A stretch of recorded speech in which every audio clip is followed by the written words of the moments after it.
Hello friends, NCLEX Saunders अपन theory class study कर रहे हैं।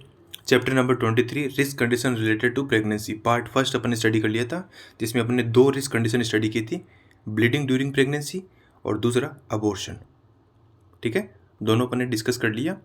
आज अपन स्टडी करेंगे पार्ट सेकेंड, थर्ड जो प्रॉब्लम है ना रिस्क कंडीशन, वो अपन स्टडी करेंगे, कार्डियक डिजीज़। तो देखिए, प्रेगनेंसी में कार्डियक डिजीज़ हो रही है तो a pregnant client with cardiac disease have increase plasma volume and increase cardiac output.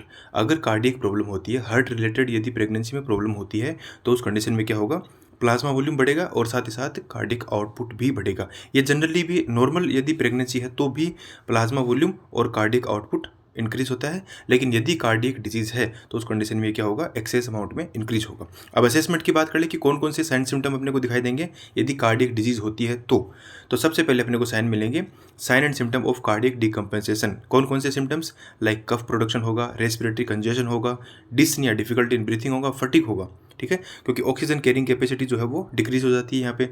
Palpitation होगा, इंक्रीज हार्ट रेट होगा, पेरीफेरल एडिमा ये मिलेगा अपने को, और साथ ही साथ चेस्ट पेन मिलेगा, और sign of heart failure and pulmonary oedema.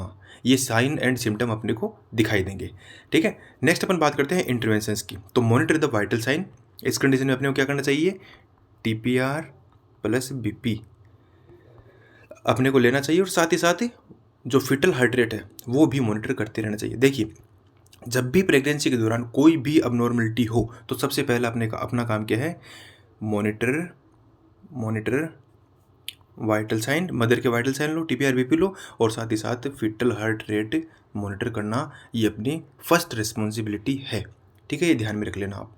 Next है, और क्या करेंगे अपन, limit the physical activity. Limit physical activity को अपन क्या करेंगे, लिमिट कर देंगे, कम करेंगे। क्यों? क्योंकि हार्ट की प्रॉब्लम है। प्रॉब्लम क्या हो रही है, हार्ट की प्रॉब्लम हो रही है। हार्ट क्या करता है, ब्लड को पंप करता है, पूरी बॉडी के जो जितने भी टिश्यूज़ हैं उनको क्या करता है, ऑक्सीजन सप्लाई करने का काम करता है। अब फिजिकल एक्टिविटी ज़्यादा करेंगे तो ऑक्सीजन की डिमांड बढ़ जाएगी, और डिमांड बढ़ जाएगी लेकिन अपने पास में ऑक्सीजन की सप्लाई कम हो रही है तो प्रॉब्लम होगी ना। तो इसलिए फिजिकल एक्टिविटी जो है, इसलिए मदर को बोला जाता है कि प्रेगनेंसी में रेस्ट ज़्यादा करे। ठीक है, और साथ ही साथ स्ट्रेस जो है वो अवॉइड करना है, क्योंकि स्ट्रेस में भी O2 कंजप्शन बढ़ जाता है। चलिए next, monitor the sign symptom of cardiac decompensation. कौन कौन से हैं, ये रहे कार्डियक डिकम्पेंसेशन के sign and symptom.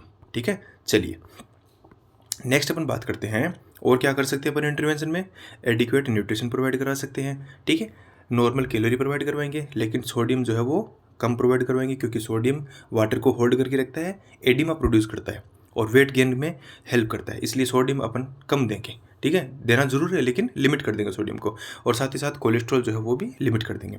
Avoid weight gain. देखिए, जनरली प्रेगनेंसी में 11 से 12 केजी का वेट तो गेन होता ही होता है, लेकिन अननेसेसरी जो वेट गेन है, मान लीजिए 15 केजी बढ़ गया या 20 केजी हो गया, वेट और बढ़ गया, ठीक है, तो वो अपने को क्या करना है, अवॉइड करना है, उसके लिए अपने को थोड़ा ध्यान रखना है। नेक्स्ट अपन बात करते हैं, तो ये होगी cardiac problem. Next fourth one है कोरियो एम्नियोनाइटिस, एनक्लेक्स सोंडर्स एजिट, जैसे एनक्लेक्स में दिया हुआ है वहीं से मैंने नोट्स बनाई है, सारे के सारे अपन ने एक एक पॉइंट वहीं से लिए हुए हैं। ठीक है, तो देखिए नेक्स्ट वन है, और ये एडिशन 9th है, ध्यान में रखना। कई बच्चे पूछ रहे थे सर कौन सा एडिशन है, ये अभी लेटेस्ट एडिशन 2024 में फिलहाल यही चल रहा है। ठीक है, तो ये है 9th एडिशन, कोरियो एम्नियोनाइटिस। कोरियो एम्नियोनाइटिस क्या है, नाम से पता चल रहा है कि एम्नियोटिक कैविटी जो है उसका क्या होना, इन्फ्लामेशन होना। It is a bacterial infection of amniotic cavity. Amniotic cavity का बैक्टीरियल इन्फेक्शन है, can result from a premature and prolonged rupture of membrane. Chorioamnionitis यानी एम्नियोटिक कैविटी जो है, एम्नियोटिक मेम्ब्रेन जो है उसका यदि एम्नियोन का यदि इन्फ्लामेशन होता है, इन्फेक्शन होता है, तो उस कंडीशन में होगा क्या कि ये प्री मेच्योर रप्चर यानी समय से पहले रप्चर होने की इसकी प्रोबेबिलिटी बढ़ जाएगी। ठीक है ना, तो pre mature rupture of membrane किसका कारण है, कोरियो एम्नियोनाइटिस का कारण है। ठीक है, और साथ ही साथ क्या हो सकता है, फीमेल को वेजिनाइटिस भी इसकी वजह से हो सकता है, वेजाइना का भी इन्फेक्शन हो सकता है। ठीक है, इसलिए, और इसका पता कैसे चलेगा, एम्नियोसेंटेसिस के द्वारा इसका आइडेंटिफाई इसको किया जा सकता है। एम्नियोटिक फ्लूइड को एस्पिरेट करके निकाल लिया जाता है और उसको एग्जामिन किया जाता है, उससे अपने को पता चल जाएगा कि मदर को कोरियो एम्नियोनाइटिस है या नहीं। ठीक है, नेक्स्ट पॉइंट, इट में result in development of postmortem endometritis. तो यदि फीमेल को कोरियो एम्नियोनाइटिस है, ठीक है, तो प्रेगनेंसी के दौरान तो उसको हो सकता है premature rupture of membrane, vaginitis हो सकता है, लेकिन जैसे ही बेबी का डिलीवरी होता है तो उसके बाद में मदर को एंडोमेट्राइटिस भी हो सकता है, यूट्रस का इन्फ्लामेशन भी हो सकता है। ठीक है ना, तो ये ध्यान में रखना है। साइन सिम्टम की बात करें तो कोरियोअमनियोनाइटिस में यूट्राइन टेंडरनेस मिलेगा, कॉन्ट्रैक्शंस मिलेंगे अब नॉर्मल, इंक्रीज टेम्परेचर क्योंकि इन्फ्लामेशन है, टेम्परेचर बढ़ जाएगा बॉडी का, और WBC काउंट भी बढ़ी हुई मिलेगी। इंटरवेंशन की बात करें तो monitor the vital sign and FHR, foetal heart rate अपने को मॉनिटर करनी होती है, और ब्लड कल्चर करवाएंगे, साथ ही साथ antibiotic as prescribed by doctor, ये सब अपने को प्रोवाइड करवानी होती है। ठीक है, तो ये था पार्ट सेकंड। पार्ट थर्ड अपन स्टडी करेंगे अगली वीडियो में। धन्यवाद।